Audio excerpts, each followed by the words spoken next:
Le retour à l'école pour les Français va donc se faire à partir du 11 mai. Et pourquoi le 11 mai ? Parce que le président l'a décidé. Sauf que cette décision, elle fait face à de nombreux obstacles, à de nombreuses contradictions et à des zones d'incertitude. Et tout ça, ça forme un cocktail qui est pas très rassurant pour le coup. Mais bien sûr, parmi ces obstacles-là, tu en as qui sont uniquement imputables par le fait qu'on est en train de vivre une épidémie généralisée, une épidémie mondiale. Et ce serait stupide d'en vouloir au gouvernement parce que là-dessus, il n'est pas vraiment responsable. Par contre, ce qu'on va voir ensemble, ce sont 5 faits qui montrent que le gouvernement improvise sa rentrée des classes et que surtout, il le fait pour de mauvaises raisons. Et ce qui est bien avec les faits, c'est qu'ils sont têtus.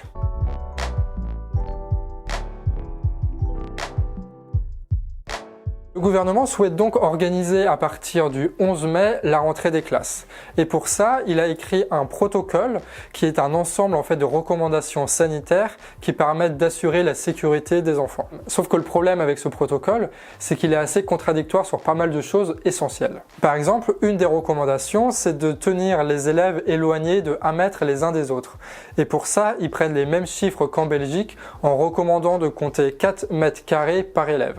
Le problème, c'est que dans ce même document, il est précisé aussi qu'une classe qui fait 50 mètres carrés peut contenir une quinzaine d'élèves. Et le problème, c'est que 15 élèves qui prennent chacun 4 mètres carrés, ça fait pas 50, ça fait 64. Et une si grosse erreur dans un document aussi important, évidemment, ça inquiète les enseignants. Autre exemple, le masque est prohibé pour les maternelles et seulement conseillé pour les primaires. Le problème, c'est que sans masque, il n'y a rien qui empêche la prolifération du virus. Et notamment parce qu'il y a une grande partie des malades qui sont asymptomatiques et particulièrement les enfants. C'est-à-dire que tu vas avoir énormément d'enfants qui ne vont pas avoir de symptômes et qui vont donc transmettre d'autant plus facilement la maladie qu'ils n'auront pas de masque pour protéger les autres. Mais en même temps, tu peux pas demander à des primaires ou à des maternelles de garder leur masque. Déjà que notre président de la République, il n'arrive pas à le porter convenablement juste pendant 1 heure, alors t'imagines des gamins surexcités qui sont en maternelle ou en primaire. Si on met pas de masque, ça continue la prolifération. Si tu en mets, tu sais que les enfants le porteront mal. Ce qui fait que, quoi qu'il arrive, de toute façon, tu ne peux pas garantir la sécurité sanitaire des enfants. Le même protocole, il conseille aux enseignants aussi de porter un masque, et notamment pour le collège, lorsqu'on ne peut pas respecter les gestes barrières. Comme si le fait d'avoir un masque, ça compensait le fait de ne pas respecter les gestes barrières, alors qu'on entend partout que justement, même si on a un masque en tissu, on ne peut pas se priver de faire les gestes barrières. Ce qui fait que le risque de contamination dans les écoles, il est réel. Sauf que le gouvernement a son habitude, il transforme les normes sanitaires, les recommandations, pour que ça cale par rapport à son calendrier et sa volonté politique. D'ailleurs, ce même texte, dans une ancienne version, il disait que l'État allait donner des masques aux enseignants. Sauf que dans une nouvelle version parue il y a quelques jours, il n'y a plus du tout de mention de cela. C'est-à-dire que très probablement, certains professeurs n'auront pas accès à des masques et devront se débrouiller tout seuls pour ça. Les professeurs devront aussi demander aux élèves de laver leurs mains à chaque fois qu'ils éternuent ou à chaque fois qu'ils touchent un objet qui ne sont pas les leurs. Et ça, comme on le verra juste après, alors que 25% des écoles n'ont pas suffisamment de points d'eau pour laver les mains de leurs enfants. En plus de ça, les jeux collectifs seront proscrits. Tout ce qui va être les balles aussi. À la cantine, tout le monde devra manger seul. Et ça, avec des enfants qui sont restés enfermés pendant 2 mois et qui n'ont vu aucun autre enfant depuis. Ça va être des vraies boules d'énergie qui vont essayer de faire énormément de choses, d'avoir des contacts avec énormément de personnes.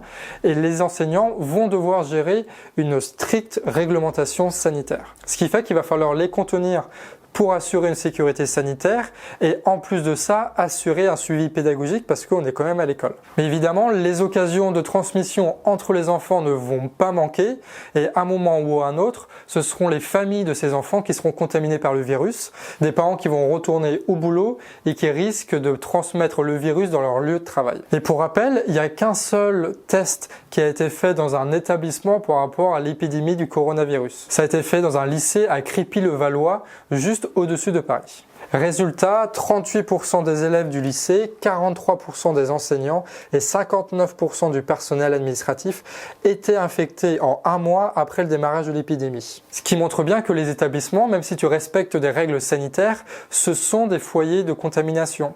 Et d'ailleurs, au passage, le fait qu'il n'y ait qu'une seule étude et que le gouvernement se pavane quand même de dire que tout ça, ça va se passer de manière sécurisée, ça fait pas très protocole médical si tu vois ce que je veux dire. L'école va donc se transformer formés en garderie avec un intérêt pédagogique quasi nul.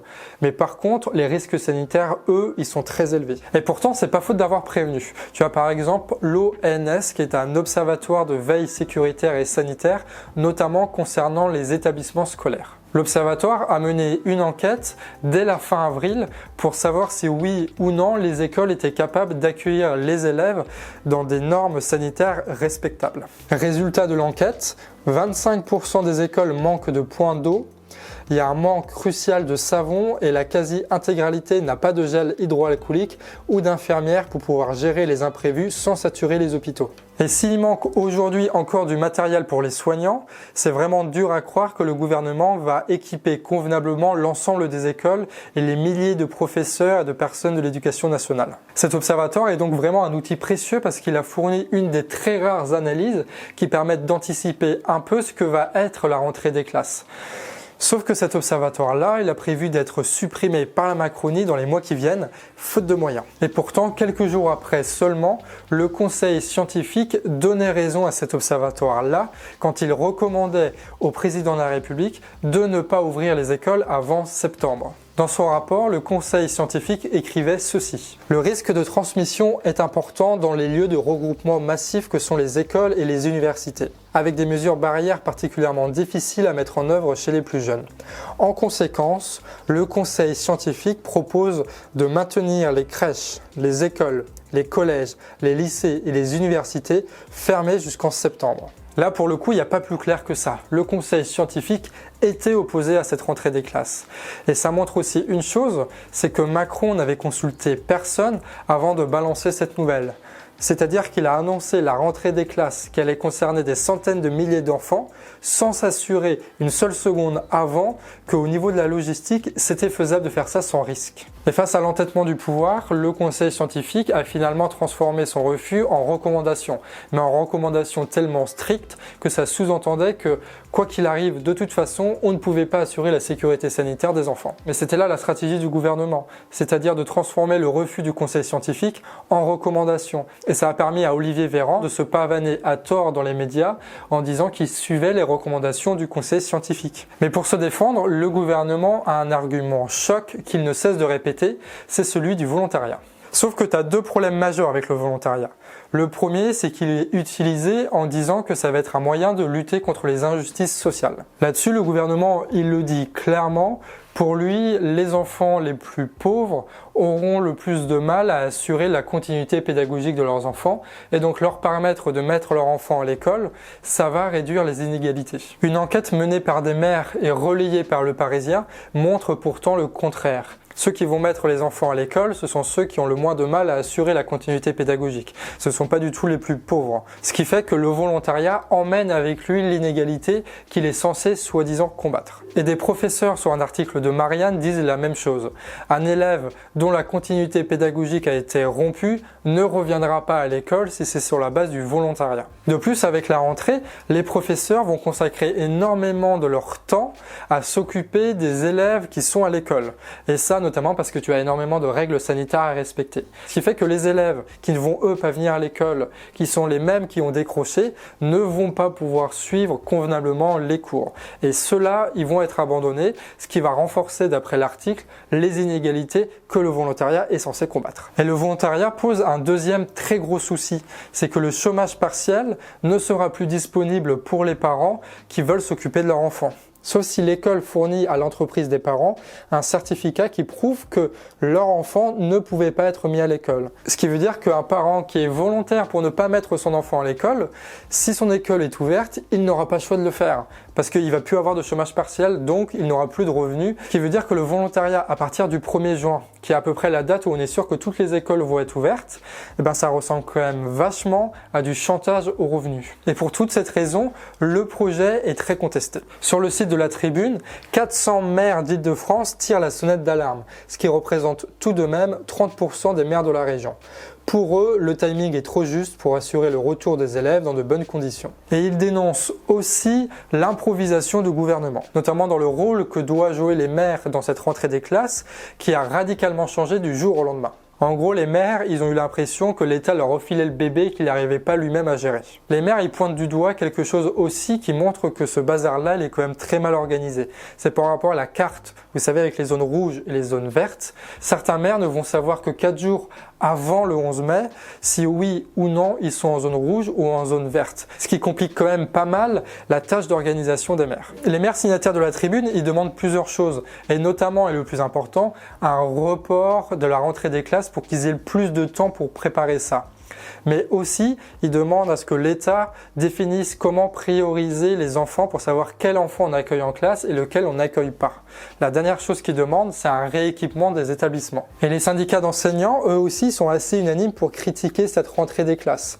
Tu as Sud, notamment, qui demandent, eux, un report de la rentrée des classes pour septembre. La FSU, la CFDT et l'UNSA ont, eux, signé un appel en commun pour décaler la date de la rentrée, l'annuler pour les zones rouges, et elle pose les conditions sanitaires comme un préalable indispensable à l'ouverture des écoles. Et d'ailleurs, de nombreux syndicats au niveau local se battent aussi pour cela. Et ça paraît légitime, d'autant que le risque sanitaire, comme on l'a dit, il est très important. Le risque le plus important, évidemment, c'est que le retour précipité des élèves à l'école, ça va provoquer un choc viral. Mais surtout, depuis fin avril, tu as un nombre anormal d'enfants qui sont atteints de la maladie de Kawasaki. Le chiffre a été augmenté par 20 ces dernières semaines, et cette maladie-là, elle cause notamment de fortes fièvres et des douleurs abdominales. Pour le moment, les scientifiques viennent de remarquer cela. Il n'y a aucun lien strict et définitif qui a été posé entre le coronavirus et la maladie de Kawasaki. Mais ça reste quand même la piste privilégiée, d'autant plus que 70% des enfants qui sont atteints de la maladie de Kawasaki sont aussi porteurs du coronavirus. Et si la communauté scientifique ne s'alarme pas, on peut quand même avoir des doutes. Est-ce que c'est bien raisonnable d'organiser la rentrée des classes pendant une épidémie d'un virus qu'on ne connaît toujours pas, et alors même que émerge, d'après les scientifiques, une autre maladie, la maladie de Kawasaki, qui aurait un fort lien avec ce même virus? Le principe de précaution ne doit-il pas l'emporter contre tout le reste, notamment quand il s'agit des enfants? Et bien c'est là tout le problème. La rentrée des classes pendant une épidémie, c'est typiquement ce genre de problème où on ne peut pas gagner sur tous les tableaux. On ne peut pas gagner à la fois sur le plan sanitaire et sur le plan économique. Si on n'organise pas de rentrée scolaire, c'est le risque que les parents n'aillent pas travailler et que ça emmène notamment à énormément de faillites. Mais en même temps, si tu ouvres les écoles pendant une pleine épidémie, eh ben forcément tu vas augmenter le nombre de contaminations et tu augmentes le risque d'un nouveau choc viral et d'un nouveau besoin de confinement. En réalité, ce que cache le gouvernement, c'est un choix politique.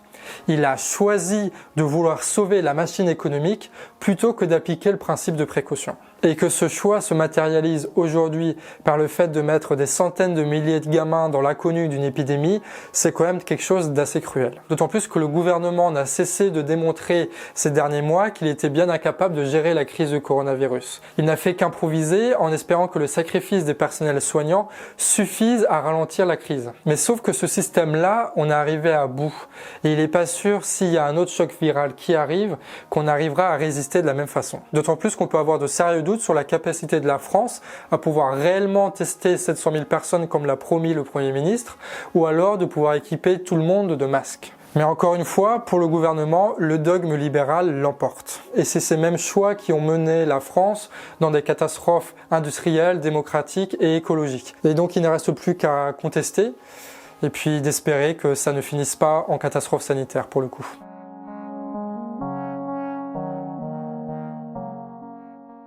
Et c'est là-dessus qu'on termine, j'espère que ça vous a plu, le ton était un peu différent de d'habitude. Là, l'objectif, c'était vraiment de se concentrer sur un seul sujet qui était très important, évidemment la rentrée des écoles. Et surtout qu'à propos des écoles, tu as quand même énormément de langue de bois, et que la meilleure façon de contrer la langue de bois, c'est encore des faits. Et si ce genre de contenu, ça te botte, et ben tous les jours sur la chaîne du Canard Réfractaire, tu as une vidéo qui sort, et le meilleur moyen de ne pas louper, c'est en s'abonnant. Et si tu veux soutenir l'initiative, le meilleur moyen, ça reste de partager cette vidéo sur tes réseaux et par mail. Et en attendant, comme d'habitude, prenez soin de vous et passez un bon confinement.